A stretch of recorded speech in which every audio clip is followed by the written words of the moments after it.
journalist and author of this astonishing new book, The Case of George Pell, Reckoning with Child Sexual Abuse by Clergy. Now, just to give you a précis of Melissa, she's an Walkley Award-winning journalist and has been the Guardian's Melbourne bureau chief for several years. She's been nominated for 3 Walkley Awards and 2 Quill Awards, has won 2 New York Festival Awards for The Reckoning, which was a podcast series she collaborated on with David Marr and Miles Martignoni. And she's also won awards for numerous other subjects that she's reported on, rheumatic heart disease in Aboriginal children, but particularly her investigation into the brutality of gynecologist Emil Shawky-Gayed, and her investigation there actually triggered a government inquiry. And I just want to say that, Mel, I can't believe that we have to do this from this distance, and that you are currently in lockdown as this book comes out. It feels unbelievably cruel after you sat in court for months and months not being able to report on this or tell anyone what was happening, and now we can't even have a wine. So I just want to give you a big virtual hug and say mabruk and congratulations on finishing this book. It's amazing, and I just think you are so brave for having persisted with it. So thank you for everything you did for writing it. And how are you? Thank you. So kind. And oh, look, it's been such a strange time, hasn't it? One of my roles at The Guardian, along with Melbourne bureau chief, is I'm a medical reporter. So I've been thrown into this pandemic, reporting on it, reporting on the crisis in aged care and everything else that's come with this horrible pandemic. So I've been quite distracted from the book in many ways and its launch. And yes, it's a strange environment to launch a book in, but I also feel incredibly lucky, I suppose, to be able to do the work I do, to have a roof over my head at the moment, and all those things that many other people in the world are really struggling with right now. And just thank you so much for taking the time to do this at this time. I know that you have so much on your plate as well. For people listening, you know, very early on, when I was writing the book, I was really struggling with it. I had just come out of reporting on the New Zealand terror attacks on Emil Shawky-Gayed, the gynecologist that Jess mentioned, who harmed dozens of women. And of course, I'd been reporting on Pell, and then I went straight into writing this book, and I just felt like I couldn't do it. And it was Jess that, you know, said, call me, here's my number. And she gave me a ring and just talked me through it. She had obviously written her award-winning book, See What You Made Me Do, on family violence, and to have someone like Jess who really got it, you know, got what it was like to take on an issue that is so big, and you just feel like you're going to let someone down in the writing of it, whether it's the judges who are reading it or the advocates and survivors or anyone.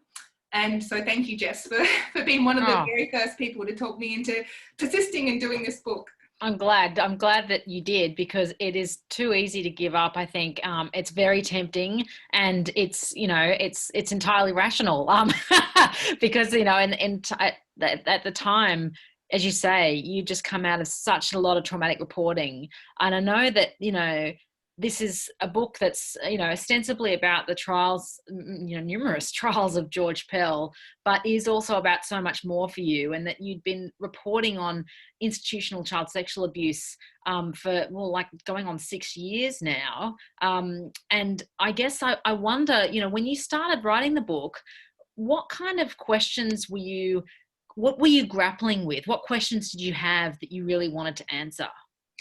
I was grappling with the fact that children are still not safe. So obviously, you know, Pell is, it was a fascinating case, and it was done under a suppression order, and, you know, you had a cardinal sitting in the dock in the middle of Melbourne and no one really knew about it. That's all fascinating and intriguing. But what really struck me was that there are still so many pervasive myths about how child sexual abuse occurs and why it occurs. And I think because we had the Child Abuse Royal Commission, which was such a intelligent and thorough inquiry, but it did focus on the historical. And my concern was that institutional abuse is still occurring in residential care, in youth detention, in the justice system, in all kinds of environments. And I thought, if we don't get this, if we don't put all of the evidence we have in one place and really engage with it, and look at it, we are not going to stop this going forward. It's not a historical problem. So yes, it's about Cardinal George Pell and his trials, but I really saw that as the backbone through which to explore a lot of the evidence that's come out One of the really amazing things about the Royal Commission that really struck me was they commissioned research. So they identified the gaps in what we know about child abuse. And they said, well, let's just spend the money and get the researchers on board to tackle it. And what they did was they went into residential care, for example, and they asked children like about their experiences. And there's all these issues about getting ethics approval to do that. You know, traditionally we've thought that children, they can't tell their own stories, or if they do, they're going to be a bit skewed or they won't quite be accurate. And we now know that actually children are perfectly capable of describing what they're going through, and we should listen and we should engage. And I guess that was the forefront of my mind when I was writing this book, not necessarily Cardinal George Pell. It's a huge responsibility that you take on, especially I guess when you are aware of the gaps in the knowledge, not just of the public, but of the people who are enforcing, you know, these laws or not, the judges, the police, etc. I wonder how, you know, given that you had this sort of greater mission behind you, aside from forensically dissecting the trial itself, how did you rein in the material? Like, how did you decide what to keep in, and what did you throw out that you was like a darling that you had to sort of squash, that you maybe have little regret for? Oh, it's such a good question, because you have to realize that there were so many different courts involved, of course, and there's so many different ways of accessing the transcripts from the court cases for a start. So obviously I'd been in all the cases and I had lots of notes, but you have to go back and check them. And so, you know, in some courts, like the county court, you literally get put into a room and given this stack of massive folders to go through and check your information. And there's like dozens of them. In the magistrate's court, you can only access it via a court computer, and you can't copy and paste the transcript. You have to take notes or copy it onto your computer, like each word by word. So if you think of all of those documents, obviously stuff was going to get left out. I mean, we're talking months of transcripts. So it was tough. And then also thinking about, well, how do I then include the Royal Commission, but then also the amazing findings from the Royal Commission, which, because that final report from the Commission was so dense and there was so much there, obviously in the media reporting of it, a lot of it was going to get lost. So I just remember mapping out quite early on kind of chapter outlines and just immediately putting down things that struck me, things that were important. But yeah, I can't remember anything that I left out that I thought, oh, I really should have put that in there, except for the fact that there is a lot of research that has been done into child abuse and how it occurs, and I obviously couldn't get all of that in.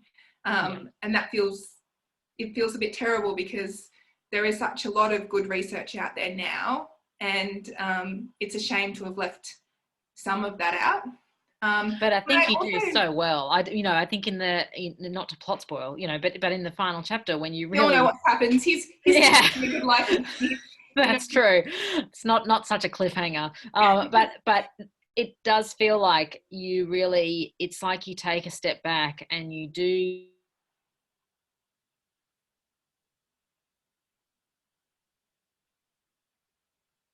Has anyone else lost the sound for Jess there, or is that just me on my connection? No, I've lost Jess as well. I've lost the sound, so I think that we might just go back. Jess, do you want to? Yep, and can you speak again?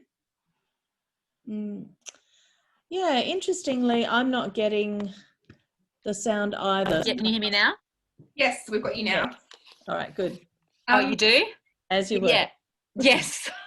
Sorry. The new age of Zoom online and these kind of events. There's going to be some technical things, isn't there? There is. So, well, look, okay.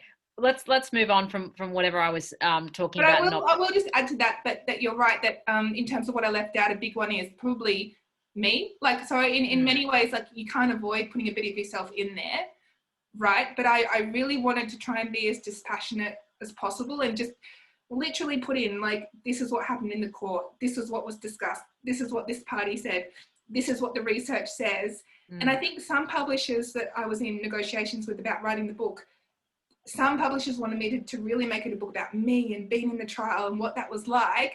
And one of the things that I really, really value about Scribe is that they saw what I wanted to do, that we needed a clinical account of this, because in the aftermath of the trial, there was such a lot of opinion out there from people who weren't necessarily there about what happened and why. And I just felt like the world didn't need another hot take from a journalist with an opinion. They needed the evidence all kind of put together in one place to decide for themselves. Well, you do that so well. So I guess, you know, going to the trial and sitting through the multiple trials. So first the mistrial, which when you read about, you get to the end, I'd forgotten that there'd been that mistrial in the first instance, and you get to the end of those months of evidence and everything, and I can feel everybody's bodies just sinking at the announcement that the jury has not reached a conviction. But, you know, you sit through that, then the retrial and the appeal. I wonder what struck you about the tactics that were used by Pell's defence lawyers. So first Richter and then Brett Walker SC. Yeah, it was really interesting. Richter is, I mean, you kind of have to see him to get a sense of him in a way. He is seen in Melbourne as a very, very good defence barrister. That's the first thing to say. Whether you agree with him and what he said or whatever, he is seen as very, very good.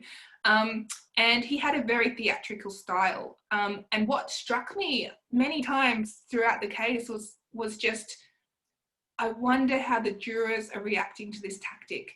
And his tactic was kind of, at some points, being very much like, oh, you know, I don't really get the Catholic Church either. There's a whole bunch of terms that are going to come up throughout this trial, like, you know, chastable and albs and gowns, and you know, I'm not a Catholic and I don't really get it either. And he tried to really make himself seem as one with the jurors. I'm just like you guys.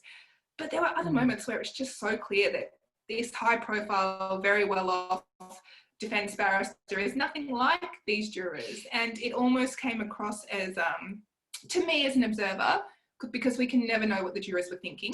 We're not allowed to talk to them. It's, you know, they're not allowed legally to tell us anything.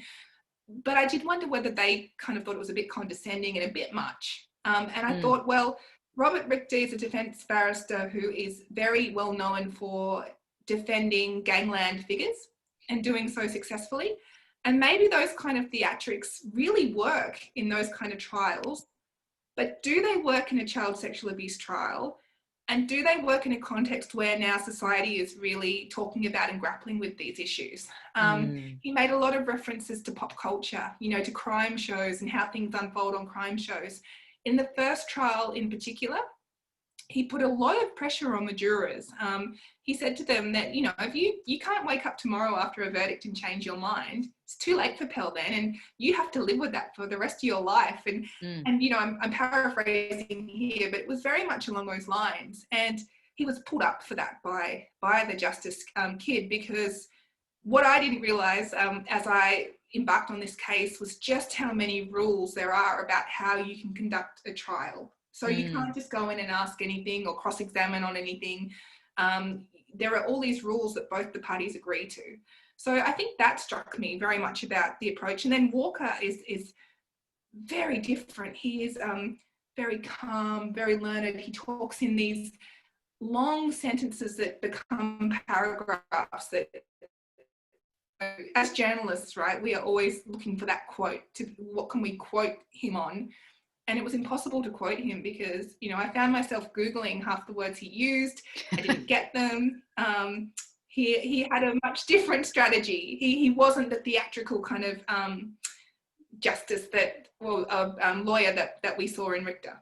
But I guess he was also appealing, right? So he's just performing to the appeal judges and not the jury. So I guess he has to strike a very different chord in his demeanour, because it's not about trying to get people on side. The appeal judges are beyond theatrics, I'd imagine, to some extent. They're beyond theatrics. And also, I mean, even the Chief Justice in the court before we got to appeals, he knew what Richter was like, you know, and giving directions and all that kind of thing. Sentencing, for example. So obviously the jurors don't have anything to do with sentencing. That's Chief Judge Kidd.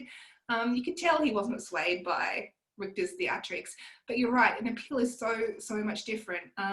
You are appealing more to legal questions and to things that jurors aren't expected to know to that level or to that detail or to engage with in that way.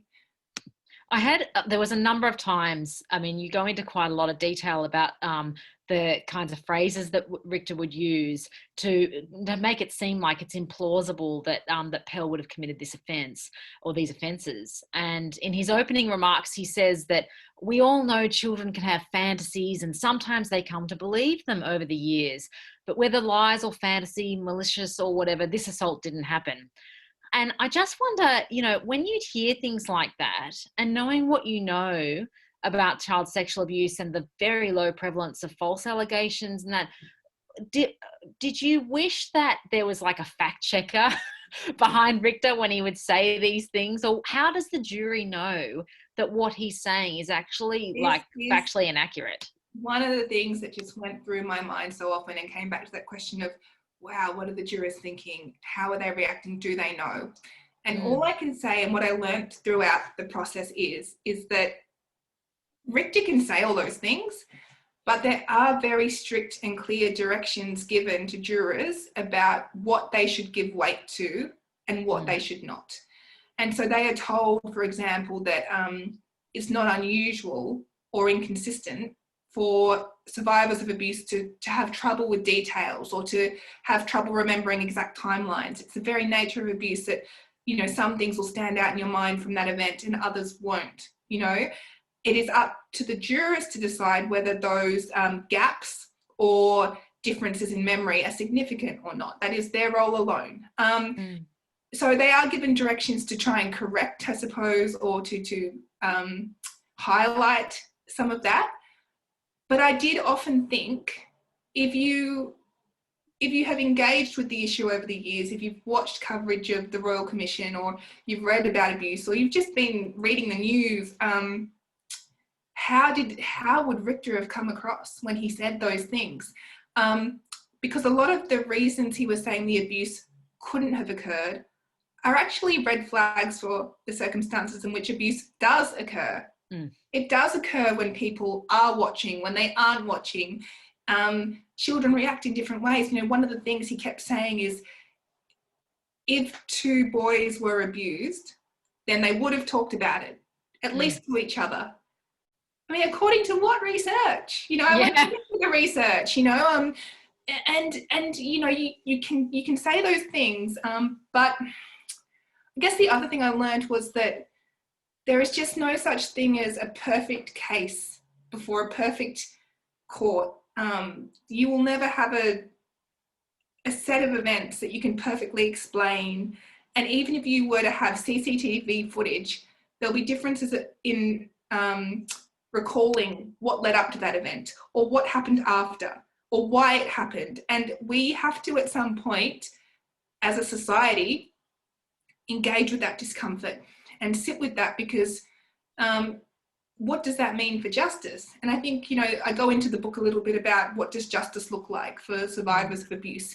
And it's not always getting a perpetrator convicted before a court and them going to jail. For many people that is justice, but for other people it's having the people who knew but did nothing held to account and acknowledging that they knew and did nothing. That can also be very powerful. For other survivors, it's about redress, compensation, acknowledgement of loss of opportunity, loss of career, loss of relationships. So justice is this book kind of does look at the legal case and what happened with Pell in the courts, but justice means very different things outside of the legal context as well. And, you know, it's interesting the way that the boy, who is now an adult, the complainant, you know, he moves through the book like a ghost. You know, we never see him and you don't see him because his evidence was shown only to the juries. But his evidence about what happened makes for really disturbing reading. And I just wonder, how did you keep him in view as a journalist and author, and when he was so completely out of view the whole time?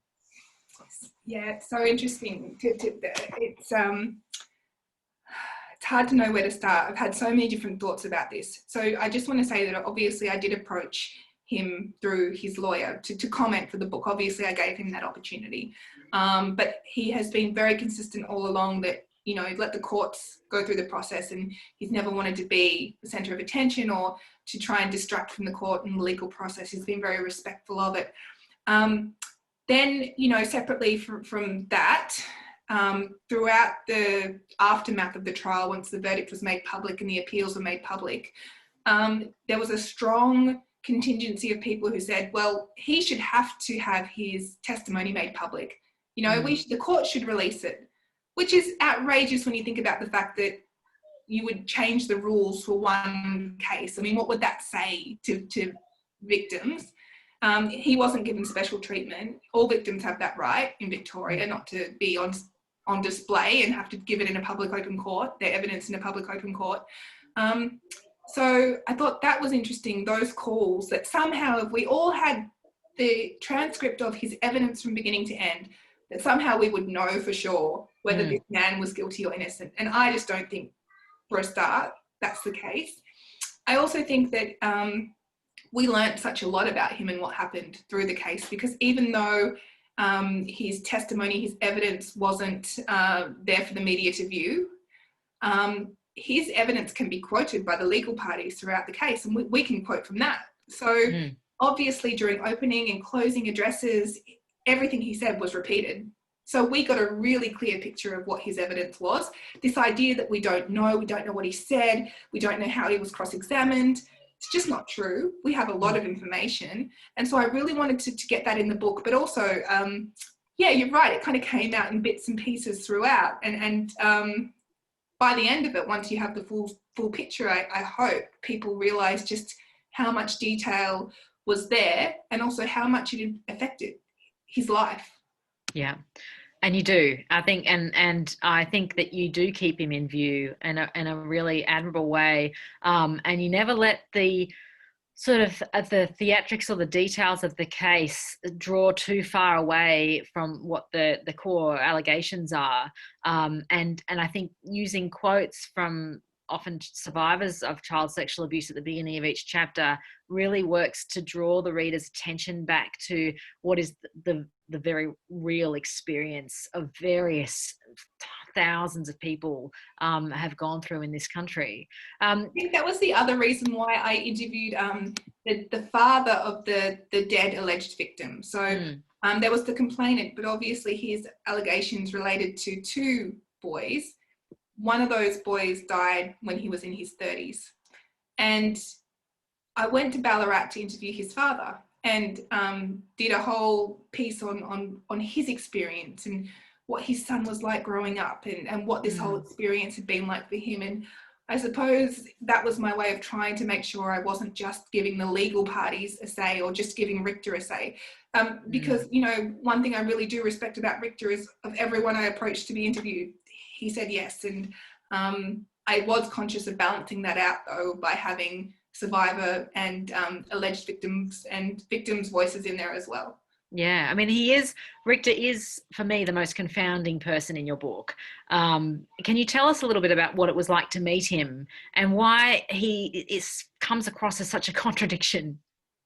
Well, Richter is this progressive atheist. He's done a lot of work for abortion reform. He's called into question abuse of police powers. He's very against people being convicted of or charged with petty crimes, like drug offences and things like that. And I think he has to be, that you can't ignore that. You can't just say, well, I don't like Richter because he supported, he was the defence barrister for Pell, and therefore we ignore all of that work he's done. He's done a lot of work pro bono for various organisations.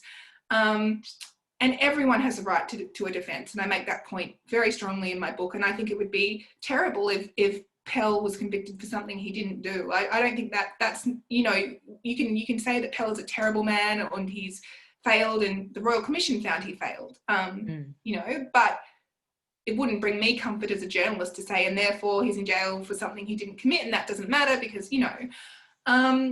Richter was doing his job, and yet, he comes from this era of where there were different views about abuse, and, there were different views about all kinds of things. And I did wonder, from his position in society, does he engage with the research? Does he get it? Is he good at these cases? You know, he's obviously very good at many other cases, but child sexual abuse cases, was this one for him to take on? You know, one of the things about Pell is that Pell wouldn't have cared that Richter had different views and ideals to him. You know, obviously Pell is this ultra-conservative, traditional man. Pell goes for the best. He hires the best. And if the best is Richter, that's what he'll do. But I do wonder whether Richter was the best man for this case. Well, interesting that he is a gangland defence lawyer. It does sort of, you know, raise a couple of eyebrows when you're reading the book. You know, I wonder. I mean, I could ask you a zillion questions. I know we've probably only got about 10 more minutes one-on-one, and then we'll go to some questions from everyone watching. But, you know, the jury couldn't reach a decision in that first trial, and then it was tried again, and the jury came back with a conviction. And I just wonder, you know, can you talk to briefly, what was the decisive factor between the two trials? If only we could talk to the jurors and ask, if only. That is something that only they can answer, but I can give you some of my thoughts as someone who was there. So, first of all, there was a lot of pressure put on the first jury. Like I said, there was all that talk about you can't change your mind, all of that kind of thing. So, although they were very similar trials in many ways, they weren't the same. And they couldn't be the same, because a mistrial means an error has occurred. Like the jurors could not be come to a decision. So something has to change. And what changed in the second trial was that Richter became, I mean, he works at all hours of day and night. He is a overworker. And what he did was he hired a firm to do a video animation to try and, you know, show a little animation of who would have been standing where at what time. And he brought this out during the closing address. So we in the media had no idea this was coming. No one had any idea this was coming. And he's like, you know, I've got a video presentation to show as part of my closing address. And then very quickly the judge was rightly saying, well, hang on, you know, and the prosecution were like, hang on, what is this video? And the reason why the judge said ultimately it couldn't be shown to the jurors and couldn't be submitted during the closing address is that you can't introduce new evidence during the closing address. You just can't do that. It doesn't give the parties chance to analyze. He knows that, though. He knows that. He knows that. And, you know, there was a real risk that jurors could have seen that video animation and thought it was evidence, thought it was fact as well. So, you know, there were different tactics at play. And I think it was just also the fact that the second time around, it is a bit more fluid. The parties know what's to come. They've gone through all they've been told off in the first trial by the judge for things they've brought up that they shouldn't have. And so it runs a bit differently. They were still told off for various things in the retrial, but there were subtle differences, and it's just so hard to know what difference it made to the jurors and what elements made that difference. I will say that the jurors in the second trial, the retrial, seemed a lot calmer. You know, I remember the jurors in the mistrial taking notes and being really, they seemed quite stressed, and they were in tears when they couldn't come to a verdict. Very emotional, very stressed. And in the retrial, the jurors seemed very solid, very calm, very engaged with the evidence, just really watching, really listening, taking it all in. Obviously they get given transcripts and notes and everything anyway, so they don't have to be scribbling notes. And it just seemed like two different juries. And, you know, how much difference did that make? Who knows? Because I wonder, you know, so you obviously had the guilty conviction, and then you had Pell appeal that conviction, and that appeal was denied. What was Pell looking like when he was found guilty, and then when his appeal was denied? You know, what did he look like? Oh, when the guilty verdict came down, I didn't know where to look. Like, I wanted to look at Pell, and I did, and he was just, I just remember him just staring straight ahead, not showing much expression at all. And then I also wanted to look at the jurors.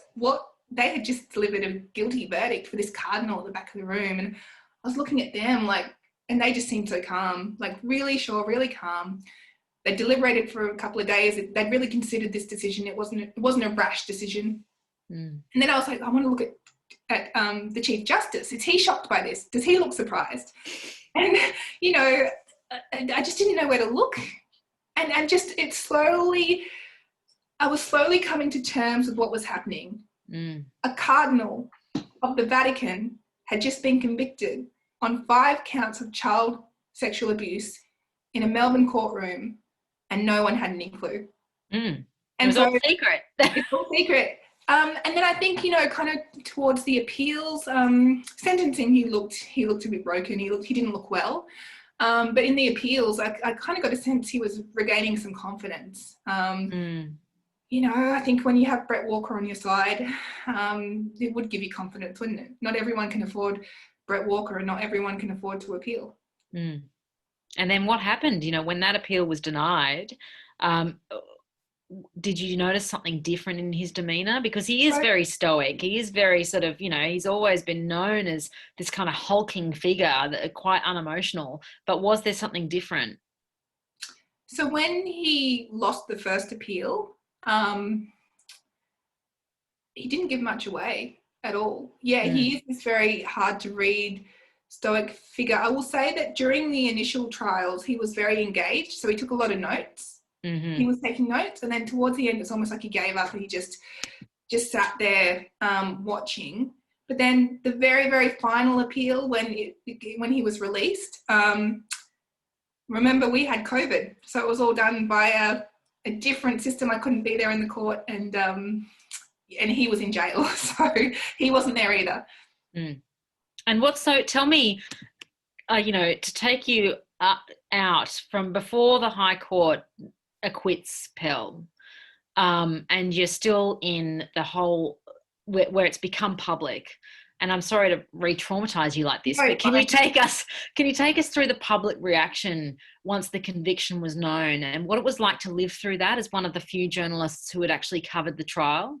Yeah, so there's a couple of points that stand out in that. So initially, that moment when the verdict came down and I realised, oh my gosh, this is huge news and we can't report it, I kind of naively thought, well, we can't report it, right? We've got a few weeks at least to get our stories together, or more months, because at that point there was another trial, which was known as the swimmers trial, and this was allegations, and that trial's now been dropped. But the allegations that he had, you know, that there was abuse of children at a swimming pool. Now, that suppression order over the trials was not going to be lifted until that second trial had been complete. And so we knew we couldn't report anything that had just happened until after that next trial. And we knew that could take another several weeks. So we were talking months before we could report anything. But there had also started to be some rumours that trial might be dropped because, you know, as happens in court cases, witnesses become sick, or in historical cases, they become old or they die. So the case had become weaker over time. And so there were rumours it would be dropped, but that doesn't mean the suppression order would lift overnight. There still has to be a process of officially dropping that trial and discontinuing it. So in my mind, I thought, okay, that we've got some time. And that was so naive because, you know, within a day or two, there were front pages of newspapers with very cryptic front pages saying, the story we can't tell you. And they all but told what had happened in terms of a conviction of a high profile person, but there was no detail in those reports. And all of the reports, as far as I am aware, were written by people who were not in the court, not even for a single day. And so I had this feeling of, wow, I have just dedicated months, years of my life to this issue and this case. And now there are journalists taking control of the story who weren't there to hear why the suppression order was put in place, who didn't know the reasons for it. There has been a lot of argument in Victoria that this is a suppression state, that suppression orders over court cases are overused. And it's obviously bad for the public's right to know. And absolutely, that is true, and there's a legitimate debate to be had around that. But in this case, if you were there, you would have seen that the chief judge had very little options in terms of how to run the case. Like, he had no choice but to put this kind of suppression order in place, and it wasn't special treatment for Pell. Many, many cases have had similar suppression orders over them for many reasons, which I go into in the book. so there was suddenly this feeling of almost anger that journalists who weren't there were also on Twitter starting to tweet about it very cryptically. They had no idea how close they were coming to breaking that suppression order because, again, they weren't there. And they were trying to be very clever and own the story or break this story that they knew nothing about. And that is about the time where I thought, I've got to write a book because, and then you had the commentary coming out. So after the trial was dropped, the suppression order was lifted, and it didn't, by the way, diminish appetite for the story. The fact that some news outlets had already reported that a high-profile man had been convicted and some people had guessed it was Pell, because what those stories lacked was any detail. But even once those stories came out, a lot of the commentary was dominated again by people who weren't there or who were there for a day or two.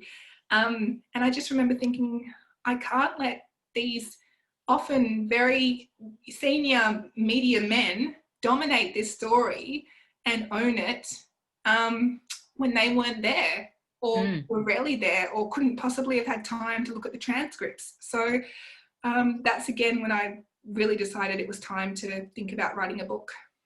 How did you feel being, you know, suddenly becoming almost a player in this? Because as one of the few journalists that was there, it was requested that, you know, you be interviewed by media orgs worldwide, and suddenly your part in this became fodder for some of those said media men and media women. Miranda Devine comes to mind, Andrew Bolt comes to mind, to say what they like about you or about your reporting. It made me so angry just because they clearly hadn't read my work properly, or they'd read other people around me, their work, and then lumped me in with them. I've always been very dispassionate and careful. Now, having said that, I don't feel like I need to be all the time. I was there. If anyone is going to have an opinion about the case, I feel like I have a right to say, yeah, I think that jury genuinely found him guilty according to what they heard. They believed that according to the case, how that case was run. But, you know, and suddenly it's terrible and controversial for me to say that, but someone who wasn't in the trial, who writes from the defense playbook about what happened, with no other critique, what they're suddenly more entitled to write about this. It was really hard. And also, you know, by the end of it, I'm talking about the second trial, the retrial where he was convicted. There weren't many journalists there. There were about 8 to 10 of us. News organisations had kind of lost interest. They thought, oh, it's probably going to be hung again, or, you know, it'll be found not guilty, or, you know, they just didn't invest the resources. And so once newsrooms realised that they had missed the biggest story in recent memory when it came to historical child sexual abuse, they had no one there, suddenly the focus was on the people who were there. And and I felt an obligation to do those media interviews from all around the world, locally, because if I didn't, then that space would be filled with people who weren't necessarily the most qualified to speak. Absolutely. And so, you know, I was doing interviews at midnight, 1 a.m, 2 a.m, and then, you know, I even did that social media platform, Reddit. They have an AMA thing where basically you say, look, I'm a journalist from The Guardian and I was reporting on George Pell, ask me anything. And I did that to try and give people an opportunity to ask someone who was there the questions, because it was becoming dominated by a different type of writer, commentator entirely. Totally. And I mean, at that time that you did the AMA, that's just before you decided to take a holiday, which was really, you know, you're kind of underplaying it in classic Mel style by saying that it was difficult, because actually, I mean, during that time, it wasn't just difficult, it was like mentally torturous almost for you, like to the point where it was really starting to play havoc with your ability to, you know, just self-regulate and feel okay in the world. And so you needed to go and have a holiday. And at this point in the book, I just dropped it on my front stairs and went, fuck, Mel, because this is the part where you describe when the public is absolutely divided on the Pell conviction, attacking reporters like yourself for simply reporting the proceedings. You go on a little holiday to New Zealand. And can you tell us what you ended up doing on that holiday, Mel? Well, I did the Reddit Ask Me Anything from the airport at some crazy hour of the morning, because I did it US time, and I was like, I can get through this because in an hour I'm going to be on a plane and I can just switch off for a bit and just, you know, just stop and reflect a bit. So I did this at AMA, and people are firing me questions about, was he guilty, blah, blah, blah, and I'm answering. Then I shut the laptop, I get on the plane, I go to New Zealand. And day one of my trip, the mosque attacks, the terror attacks occurred. And I found myself driving from Dunedin to Christchurch with 3 hours sleep to go and cover that story. And you know, the flights were cancelled because at that time they didn't know how many gunmen there were. So they shut the flights where they didn't have a strict security. And so I couldn't just get a flight from Dunedin to Christchurch to cover the case. And then there was a rush on the rental cars because all of the flights were cancelled. So I had to run and try and get this rental car. And then I just got in the car and I realised it was going to be, I don't even remember, I think it was like a 5 or 6 hour drive in the middle of the night on roads I didn't know. I was exhausted. I was so tired. This storm hit and I actually dented the car. I haven't told my employer this, but I dented. You have now. And I had to pull over in this small town and just stop for a second and just have a little nap and then keep driving. And then I got to Christchurch and all the roads going in were closed because they were still pulling bodies out. And I didn't know where I was. Like, I didn't have any sense of where is the mosque and everything. I had Google Maps.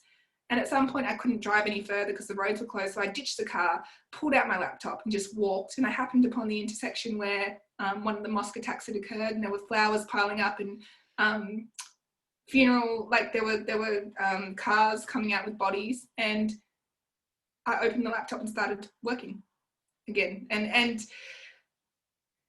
I didn't even know where I parked my car. And you know, that story affected me more because of just the generosity of the people, the victims and their families, like the way they spoke to me, the way they gave me the time of day and what they were going through, and the beauty of the way New Zealand kind of came together and supported the Muslim community. And you had, you know, Maori children on the streets joining with other New Zealand children and Muslim children doing the haka and all those kind of scenes. And it was a very overwhelming time. And at that time, all the reaction from Pell was still coming in thick and fast. And I wrote the pitch for the book on the plane going back to Melbourne. By the end of it, I was just so angry and I just had to get something out. And so I wrote the proposal for the Case of George Pell on the plane going home from New Zealand. Took a few days loo. Well, no, it was a couple of weeks loo. My work was really good at giving me time after that. And while I was on loo, I walked into the publisher's office and I said, let me write this book. Well, bloody hats off to you, Mel. There's just one last question. I mean, I'd like to ask you a million more, but I'm sure there's some more questions from people on the line here. And that is just, you know, now that the trials have been resolved, Pell has been acquitted, I wonder, what is the future for him now? Is he free now to live out his days growing cabbages and roses, as he put it? I mean, it's the same future that we see for so many men who have been accused or found to have done terrible things.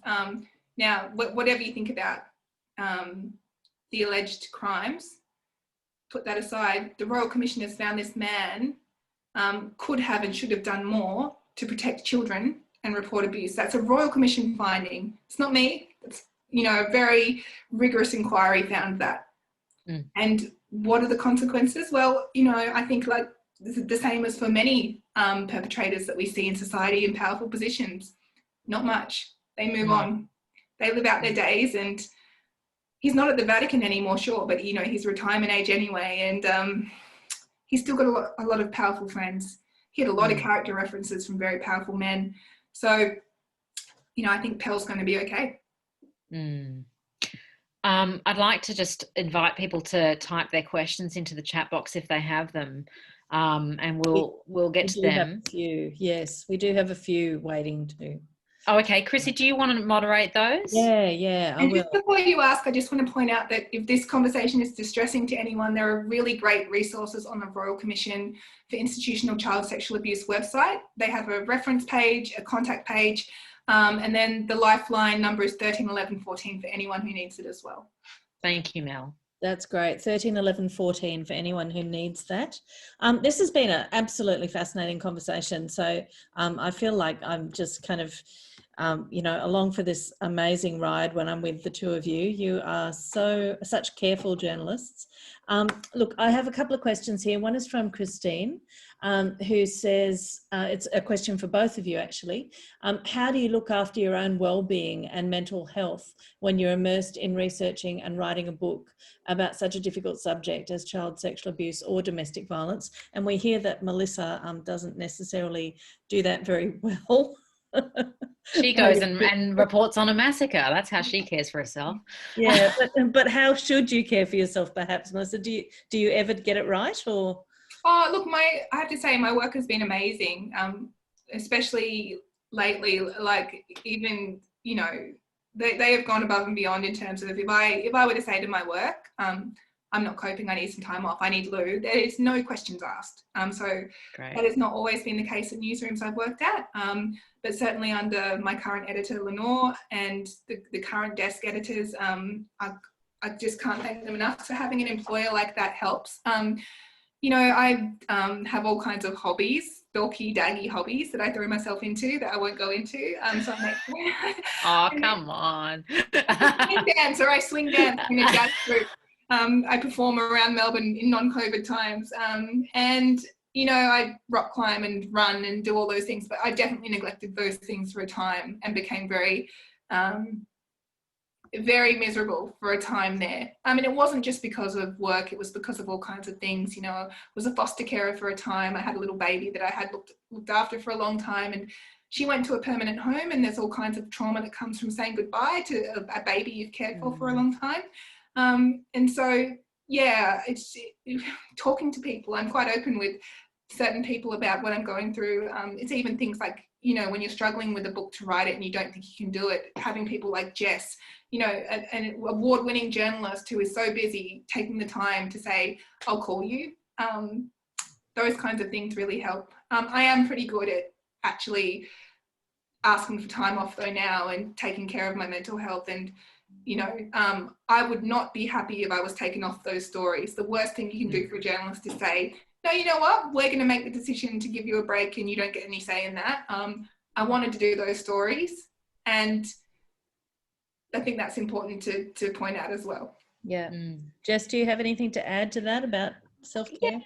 I mean, I was miserable at self-care writing my book, and I wondered whether part of the reason that I was, aside from writing out at cafes, my only sort of self-care during that time was getting coffee made for me by someone else. That was something I sort of really stuck to, and getting a brownie a day, which was not great for my health. But I wondered whether, Mel, you had a similar thing to me, which was when I was trying to write my book, similarly to you, I felt like I really needed to immerse myself in the feeling of what it is to live through something like this. And I kind of denied myself joy, almost so that I wouldn't get distracted and that I'd be able to viscerally communicate what was going on. Now, I know your book is even more careful than mine, and because it's exacting about a court case, but I wonder whether there was part of you that thought, I need to just absolutely immerse myself in this. To be completely honest, when I first took the leave to write the book, I took 3 months leave without pay to do it, immediately after New Zealand, pretty much. I think it was just around the time of the federal election. So I think maybe I went back to work and then took a couple of months off to write the book. I wasn't feeling much of anything at all. I think I was in a really bad way. And what I should have done is, when I took that leave without pay to write the book, instead of thinking, crap, I've got 3 months to write this thing and I'm going to get it wrong and I can't please everyone, and how am I going to please everyone, and how am I going to get all the research in, and feeling like I had to sit down at a computer and write for 12 hours a day and get it done, I should have just gone, right, I'm going to take the first month off and just stop and just get back to normal. Because what ended up happening was me crying in my GP's office saying, I'm not coping and I don't know what to do.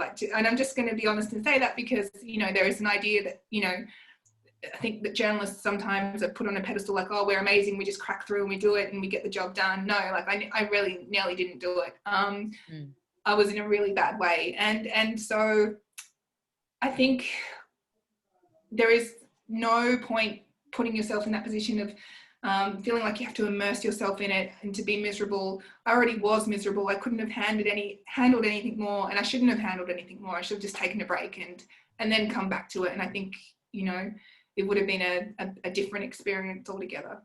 But, you also felt time pressure to get this book out, because it was a case that was wrapping, and, it wasn't like you could just take months off either without pay. I mean, you were in a very pressured situation. So as much as, I think with hindsight, we can always look back and go, oh, I should have done that differently. But at the time, I would imagine you'd have felt there was no choice. Definitely. I was so scared about saying I haven't met this deadline or missing something. And, thankfully Scribe, the publisher, another reason I went with them is they get journalists, and they knew that I wouldn't meet half my deadline. No, right. They're absurd deadlines. Yeah. Where you go. I remember saying to my publisher, oh yeah, I'll do this in 6 months. I'm not an author. I'm not self-indulgent like those writers are. I get this stuff done. And it's like, 3.5 years later, here's a book. Really. I'm just lucky. I don't know why, but I had some really amazing, lovely people around me who really encouraged me. And one of them was Emily Maguire, who is an author. And she's also such a mentor to young authors as well. And I went to her and I said, what do I do? And she was so patient and wonderful with me. And there was a point where I was so scared of failing and not being able to write the book that I couldn't open emails from my publisher. My very kind, understanding publisher who just wanted to know basic details. And I would forward those emails to Emily and say, can you open it and then relay it to me in a really soft way? And this all sounds pathetic as I'm saying it. I couldn't answer, I couldn't open my emails, but that is the point I was at around that time. And I didn't think I was in trauma. I didn't think I wasn't okay, but I wasn't okay. That makes me feel a lot better, Mel. And this is really amazing because, I think novelists also have exactly the same response to writing a novel, and they don't have the pressures of other people thinking you've gotten it wrong. So, I know many a novelist who is in exactly the same position with their crying and their anxieties. So I think that it might be part of the job. Hey, I'm just going to ask one more question before we have to wrap up here. So Diana has asked if your sense of the justice system and how close it can get to achieving justice changed during the writing of this book. Did you have a different feeling about the justice system? Oh, it's such a good question. Because it comes back to this idea that I don't think we will ever get to a point where every case is always run perfectly and fairly and you always get a good outcome. I think you could reform the justice system in all kinds of ways and you will never get there. And I think we absolutely do need to think about also the right to a defence and a fair trial. Absolutely we do. We do need to balance that. I would love to say, we need a justice system that always believes and supports alleged victims but what about those cases where you get it wrong? And so it's complex. What I would say is that I didn't realise how many mechanisms were in place in the justice system until I covered such a big comprehensive trial to try and get that balance right. So directions are given. There are complex debates and back and forth that go on between defence and prosecution where they agree with the guidance of the judge to lines of questioning. Defence barristers and prosecutors are pulled up by the judge when they go too far and they are called out for it. There are all those things. There are reforms that have happened because of the Royal Commission. Now, there are more reforms that need to occur, but we're starting with that. We're getting there. So it's a complex question, but I haven't lost faith entirely in the justice system at all because of one case. In fact, this case has kind of given me a much better sense of all the different checks and balances that there are at play. That's fantastic. Look, we have more questions, but we've run out of time. And I really think that probably some of these questions can be answered by reading your book and engaging with the text in a more full way. So I think that it's really clear from listening to the both of you talk that, we're in the hands of people who take this stuff really seriously and who are incredibly great at their work. And I congratulate you on your book. Thank you so much for writing it and getting there in the end. And thank you, Jess, for both your own book, but also for mentoring other writers and helping other writers like Melissa getting through a process that's really rough. I think that the collegiality of both journalists and writers is something that that we need to applaud, because without each other, we have nothing. So thank you so much. Thank you. Thank you so much for hosting this event, and thank you to everyone who turned up and who is listening. I know it's a pretty dense topic for a Tuesday evening, so I can't thank you enough for your support. It really means a lot. And thank you, Mel. It was a privilege to be able to launch that, host this event for you. So yeah, it just hats off to you for this book. And if you haven't bought it with a ticket, please do buy it. It's absolutely instant classic, and it's a really important part of our history to be across. Thank you, Jess, and thank you so much for your work and your book as well. Thanks, guys. Night. See you later on YouTube. See you later. Bye.